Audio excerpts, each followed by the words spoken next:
안녕하세요. 교양민법 시간이 돌아왔습니다. 5주차 강의가 시작됩니다. 우리 15주 강의고 마지막 주는 되게 시험을 보잖아요. 그렇다 보면 사실상 3분의 1 정도가 이제 지나가는 겁니다. 세월이 참 빠르네요. 우리 학생들 처음에 시작할 때가 엊그제 같은데 벌써 3분의 1이 이제 지났습니다.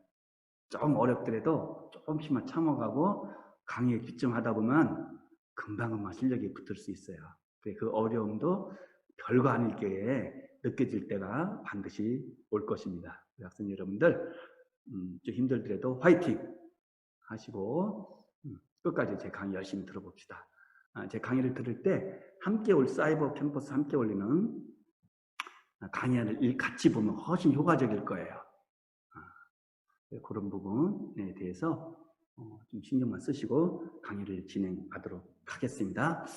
오늘은 그 화면을 좀 키워봤어요. 제 화면을. 이렇게 글씨를 쓰니까, 칠판을 쓰니까, 그건 너무 좋은데, 대신 강의라는 교수의 모습이 너무 작아 보여서, 오히려 이게 시각적으로 강의 전달 효과가 좀 줄어드는 것 같기도 했어요. 그래서 이번에는 화면을 좀 늘려봤어요. 비교해 보시고 어떤 게 좋을까 한번 비교해 보시기 바랍니다. 그리고 이제 제가 강의를 하는 것이 이제 마이크를 쓰고 있고 실내에서 하거든요.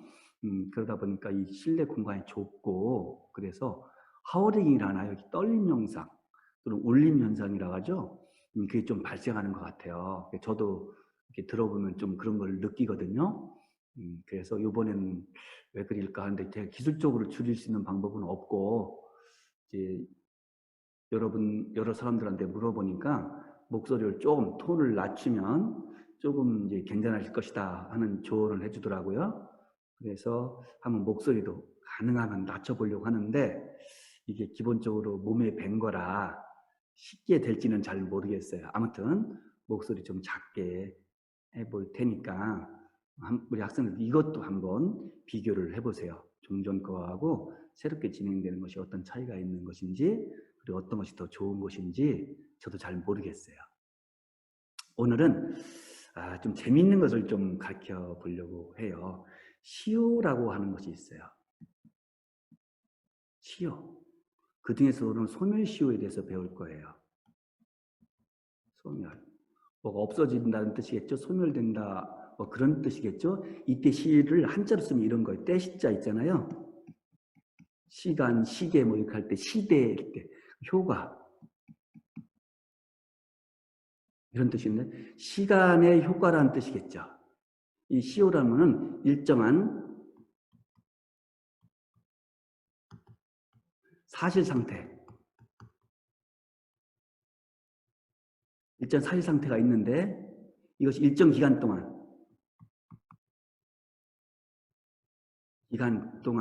계속되는 경우 그럴 때는 이것에 의해서 일정한 법률 효과가 발생한다는 거예요. 효과 발생. 효과가 어떻게 한다? 발생한다. 제가 글씨를 좀 못 쓰니까 이해를 해주세요.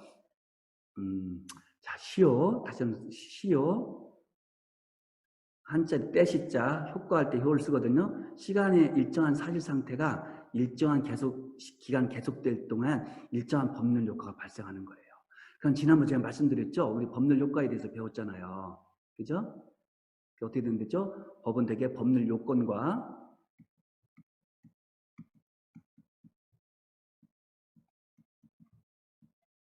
그에 따른 법률 효과로 이루어진다 했잖아요. 효과로 이루어진다 이렇게 설명을 드렸었잖아요. 그랬을 때 이 법률 요건에 해당되는 것은 크게 두 가지랬죠. 자, 기억을 더듬어 봅시다. 하나는 법률 행위에 의한 것이 있다고 했잖아요. 그죠? 하나는 법률의 규정에 의한 것이라고 했잖아요. 맞죠? 이 법률 행위에 의한 것이 바로 뭐였죠? 계약이 있고 단독행위가 있고 합동행위가 있다고 했잖아요. 맞죠? 그리고 법률 규정에 의한 것이 이제 지난번에 예를 들었던 불법행위로 인한 손해배상이라 했죠. 배상. 불법 행위로 인한 이런 것도 여기 해당된다고 했어요. 그런데 지금 설명하려고 하는 이 시효 있잖아요. 시효가 바로 일정한 시간의 경과, 일단 법률 효과의 발생이 됐잖아요. 그죠? 그랬을 때 이 시효는 바로 여기에 해당되는 거예요. 즉 법률 규정에 있을 때 일정한 법률 효과가 발생하는 거예요. 법률 행위에 의한 것은 아니에요. 아까 설명을 드렸잖아요. 일정한 사실 상태가 일정 기간 동안 경과하면 법률 효과가 발생한다고. 효과가 발생한다. 이런 뜻이잖아요. 그러니까 어떻게 되죠? 여기 의사표시 없죠? 계약 없고 단독행위 없고 합동행위 없죠? 근데 법률 효과가 발생했어요. 왜 발생했죠? 법이 규정되어 있으니까. 그래서 일정한 사실 상태가 일정한 시간 동안 경과되면은 그때는 어떠어떠한 법률 효과가 발생한다라고 우리 법률에 규정이 되어 있기 때문에 그런 거예요. 그래서 이런 것들을 법률의 규정에 의한 법률 효과의 발생이다. 이렇게 설명하는 거예요. 이해되시죠? 그럼 이런 시효에는 두 가지가 있어요. 크게. 시효에는 다시 크게 두 가지가 있어요. 하나는 취득시효라는 것이 있고 두 번째는 정반대인 소멸시효라는 것이 있어요.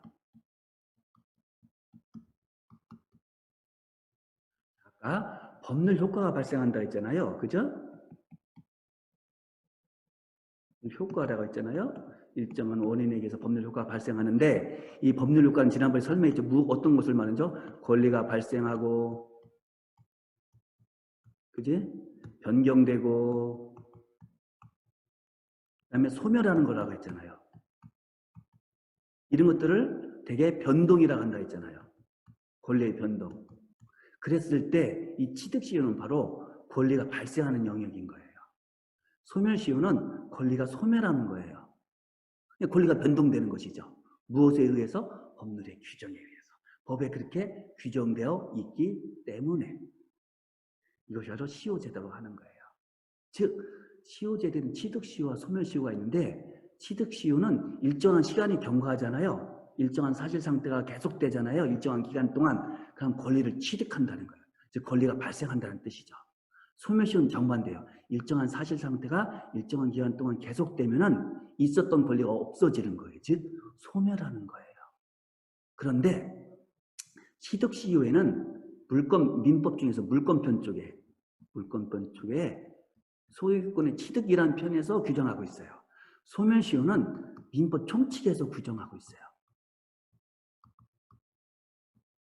오히려 소멸시효는 단순한 어느 특정 권리에 해당되는 것이 아니라 더 많은 범위의 권리, 즉 소멸시효 대상이 되는 권리가 굉장히 넓다는 것이죠. 그렇기 때문에 채권편에 규정하지도 않고 물권편에 규정하지도 않고 가족법 쪽에 규정하지도 않고 전체를 아우를 수 있는 총칙적 규정인 민법 총칙편에 민법 중에서 총칙편에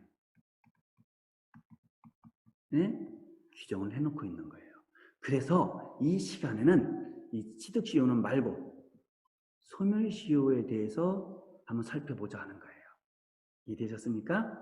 목소리가 어떨지 모르겠어요. 작아서 오히려 안 들릴 수도 있고 울림 현상이 좀 줄어서 잘 들릴 수도 있을지 모르겠네요. 혹시 목소리가 작아서 잘 안 들린다면 볼륨을 좀 높여보세요. 그럼 혹시 효과가 있을 것 같기도 하거든요. 저도 잘은 모르겠어요. 한번 해보는 거예요. 미안합니다. 저도 이제 온라인 강의에 익숙지도 않고 우리가 많이 해보지 않았잖아요. 그래서 결과론적으로는 결국에는 시행착오를 거칠 수밖에 없을 것 같아요. 지금 화면 좀 크게 뜨는 거 있잖아요. 이것도 제가 배웠어요. 그전엔 잘 몰랐어요. 그래서 좀 전보다는 좀 크게 보이니까 오히려 생동감 있는 강의가 진행될 수도 있구나. 저하고 비록 화면상으로나마 아이 컨택이 되잖아요. 그래서 좀 더 크게 보이면 효과가 있을 것 같긴 하거든요. 한번 비교를 해봅시다. 그럼 도대체 이 시효란 제도는 왜 두고 있을까? Why? 왜 이런 제도를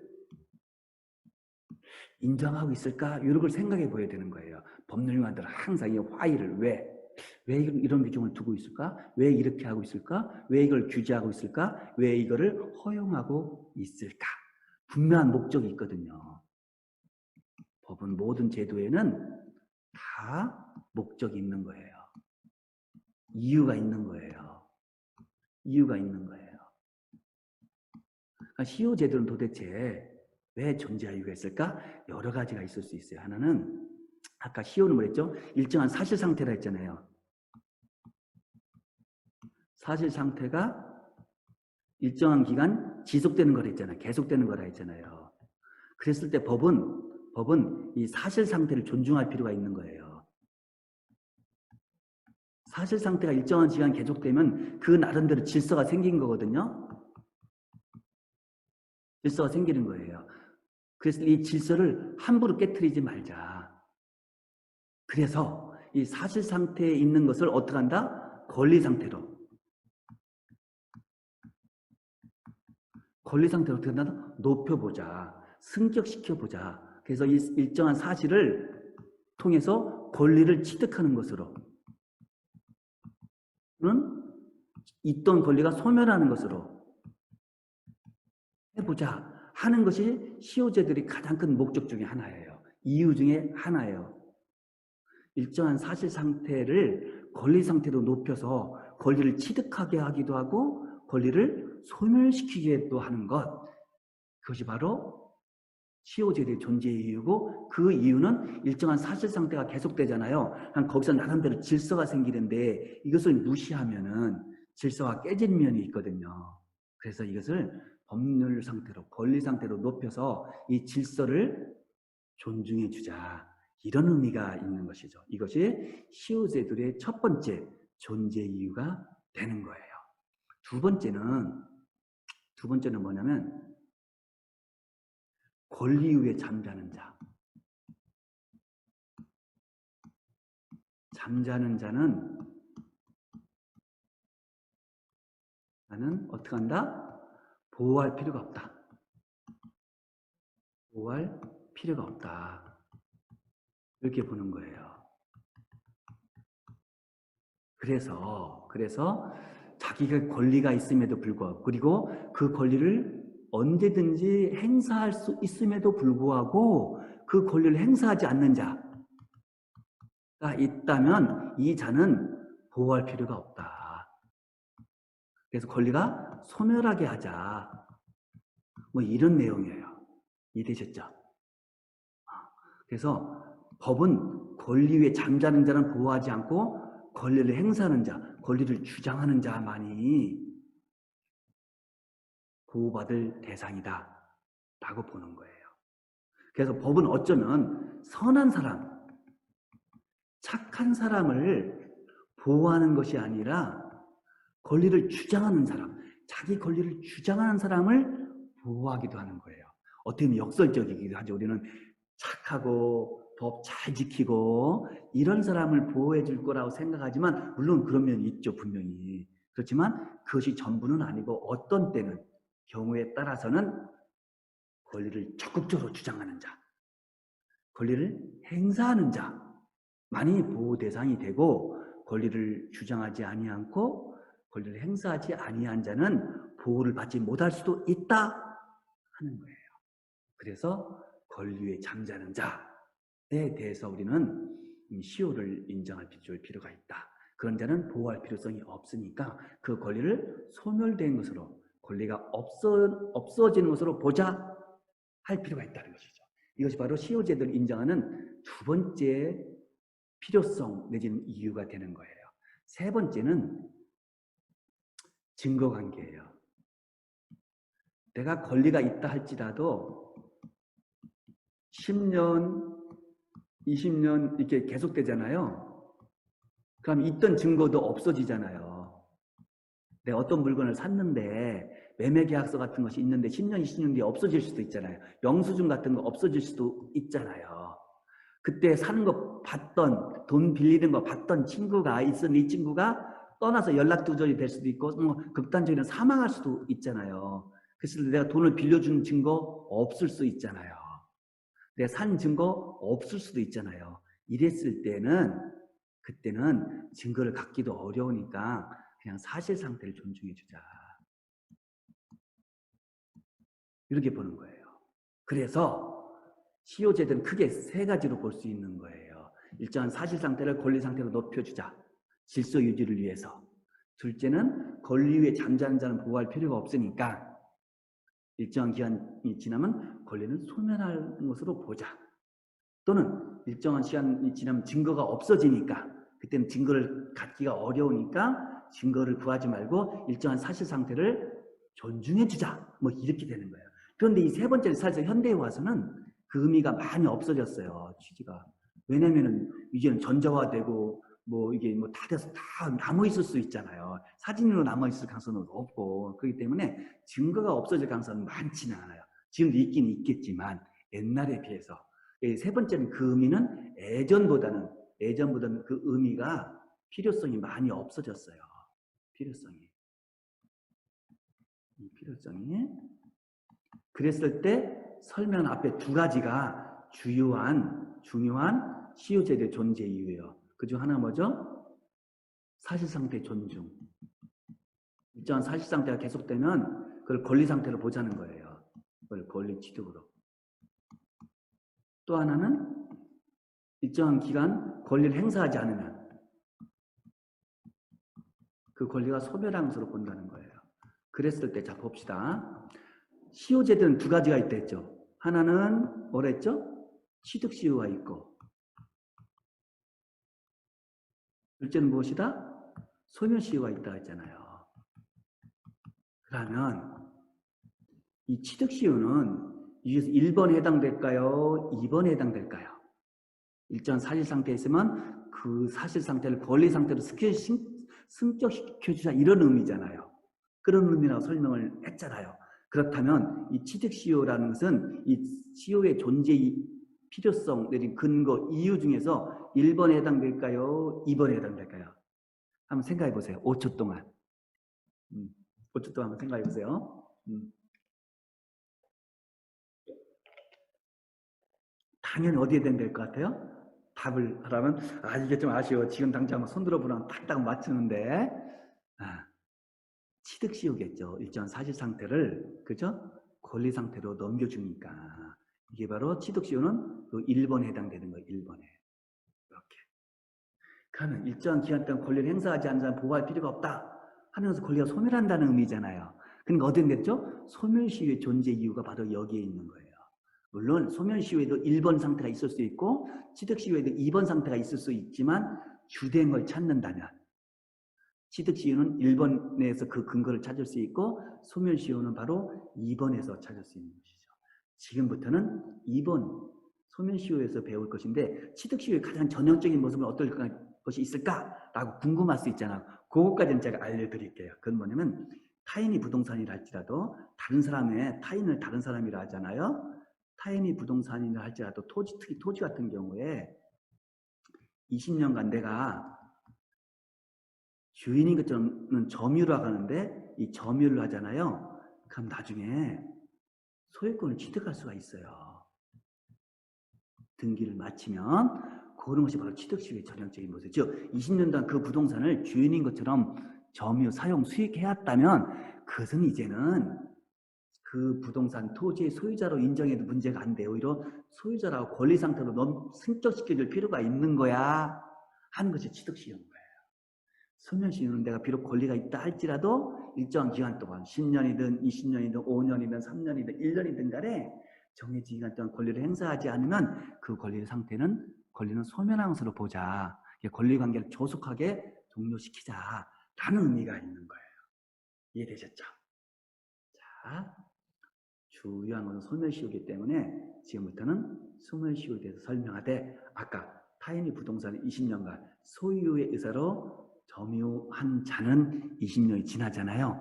그러면은 이전등기 청구권을 생기고 이전등기 청구권에 의해서 등기를 마치면 소유자가 된다. 여기까지만 기억하고 있으면 될 것 같아요. 자, 지금부터는 소멸시효인데요. 이 소멸시효하고 비슷하면서도 다른 것이 하나 있어요. 그것이 바로 뭐냐면 제적기간이라고 하는 거예요.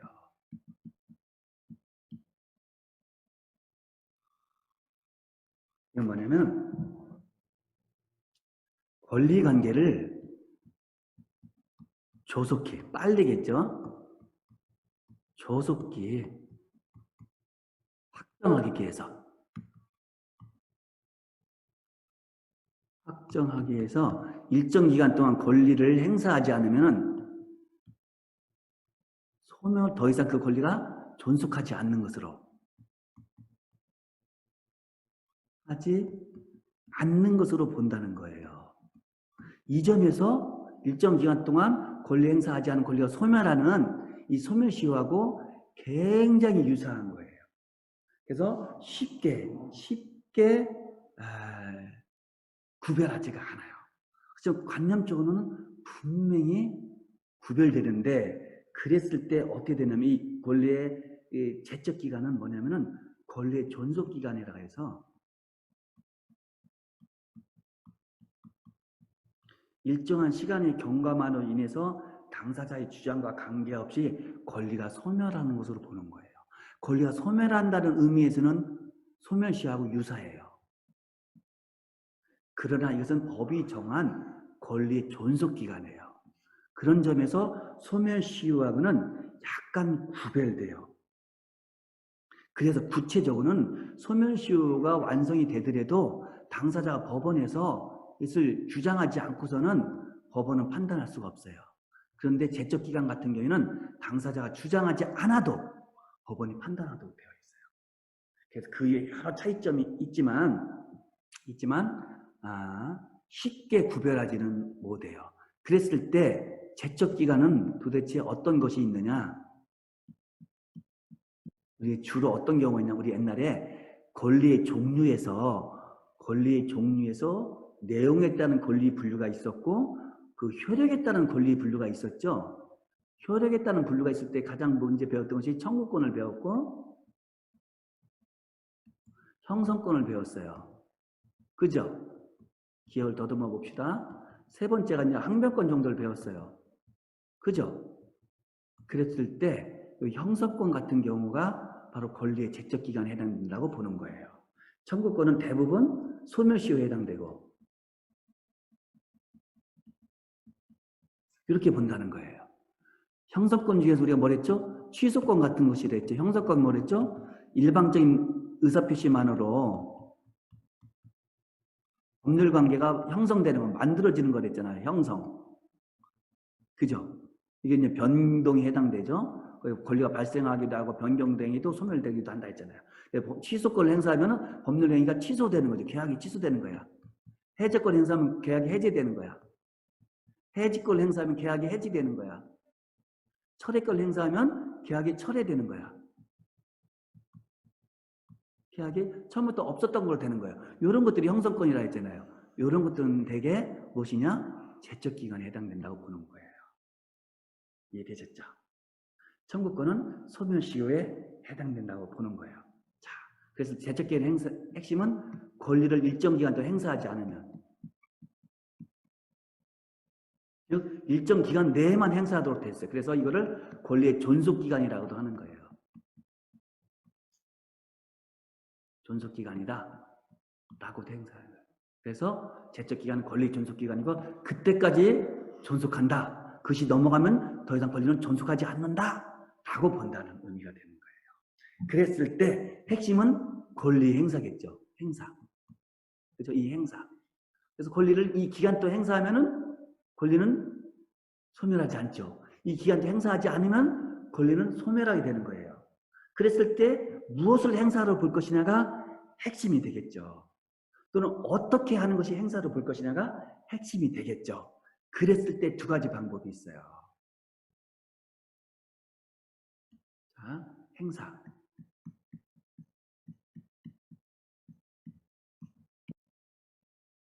행사입니다. 행사는 두 가지 방법이 있어요. 하나는 재판상 행사. 둘째는 재판 외 행사.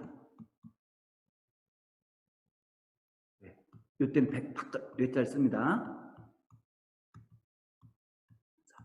이렇게 구별돼요. 그래서 제적 기간을 준수하기 위해서는 권리를 행사해야 되는데 일정한 기간, 법이 정한 기간 동안 이걸 행사해야 되는데 그 행사를 어떻게 했을 때 행사한 것으로 인정할 것이냐, 어떻게 행사하면 비록 행사했다 할지라도 행사를 안 한 것으로 볼 것이냐가 핵심 쟁점이 될 것인데, 그 행사를 하는 방법에는 재판사 행사가 있고 재판의 행사가 있다는 거예요. 재판사 행사 주로 말하면 소송을 통해서 행사한다는 거예요. 그래서 어떤 학자들은 재판사 행사를 했을 때만 비로소 제적 기간을 준수하는, 지키는 행사가 될 것이고, 재판 외에서, 즉 소외로 행사하는 것은 제적 기간을 준수하는, 지키는 행사를 볼 수가 없다. 그래서 비록 재판에서 행사할다 할지라도 일정 기간 동안 소를 제기하지 않으면 제적 기간 준수 효과도 없고 행사하지 않은 것으로 본다, 이렇게 보는 견해가 있을 수 있다는 거예요. 어떤 사람은 무슨 소리냐, 재판의 행사도 다 포함되고 이 재판상 행사도 포함되는 거야. 두 가지 모두 포함되기 때문에 소를 통해서 행사해도 제적 기간을 지킨 것이 되고 권리가 소멸하지 않고, 소가 아닌 재판 외 그냥 구두로 민간인들끼리 우편으로, 편지로, 전화로 행사해도 충분히 행사한 것으로 본 것이야. 그래서 이런 경우에도 권리의 존속 기간은 지킨 것이기 때문에 불이익을 줄 수가 없어, 이렇게 볼 수 있다는 것이죠. 그랬을 때 우리 판례는 어떻게 될 것이냐 중요한 거예요. 우리 판례가 판례대로 행동해야 되니까.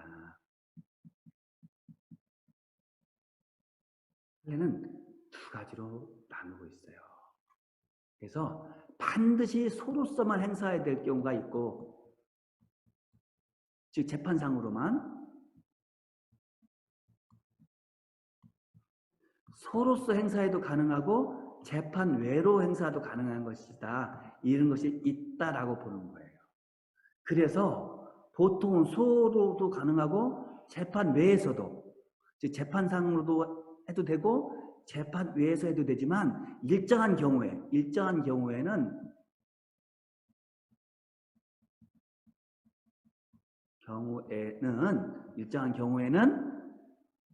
재판 외로서 행사하면 행사한 것이 아닌 것으로 보고, 반드시 소라는 재판을 통해서만 행사했을 때 행사한 것으로 보아야 된다라고 하는 거예요. 이해되셨죠? 그럼 반드시 소로서만 행사할 수 있는 것이 무엇일까? 그것은 법 규정에, 법률에 소로서만 행사할 수 있도록 한 규정이 있을 수 있는 거예요. 그런 것이 어떤 경우가 있냐? 채권자 취소권이라고 가장 어려운 개념이 있거든요. 몇 가지는 알 필요는 없어요. 그런데 아무튼 채권자 취소권에 관계되는 규정을 보잖아요. 그럼 법률에 소를 제기해야 된다, 일정한 기간 동안, 이렇게 되어 있어요. 그러니까 이건 무슨 뜻이야?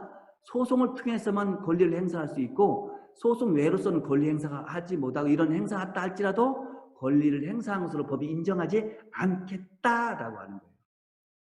그래서 일정한 기간 동안 소를 제기하지 않으면 비록 재판에서 그 권리를 행사했다 할지라도 권리 존속 기간을 지키지 않은 것으로 돼서 권리는 소멸한다라고 보는 거예요. 더 이상 행사할 수 없다라고 보는 거예요. 이해되셨죠? 그 외에 나머지는 어떻게 되냐? 일반적으로 아까 법률행위 취소한다, 법률행위 해지한다, 뭐 이런 거 있을 수 있다 했잖아요. 해지한다, 처리한다, 이런 대부분은 무엇이냐? 재판을 통해서 행사할 수도 있고 재판 외의 방법으로서도 얼마든지 행사하고, 그렇게 행사하더라도 권리를 행사한 것으로 보겠다는 거예요. 그래서 권리 행사 기간을, 존속 기간을 지킨 것으로 보겠다라고 봐준다는 거예요. 이해되셨죠? 그러나 일정한 경우에는 반드시 소로서만 행사해야 되고, 이렇게 소로서만 행사할 수 있는 경우에 소를 통하지 않고 재판 외에서 행사했다면 그것은 적법한 행사가 아니기 때문에 권리의 존속 기간을 준수하지 않은, 즉 지키지 않은 것으로 본다. 그러면 권리는 일정한 기간이 지나면 그것을 행사할 수 없다, 이렇게 본다는 거예요. 이것을 분명히 여러분들이 구별을 해줘야 된다라고 보는 거예요. 이해되셨죠?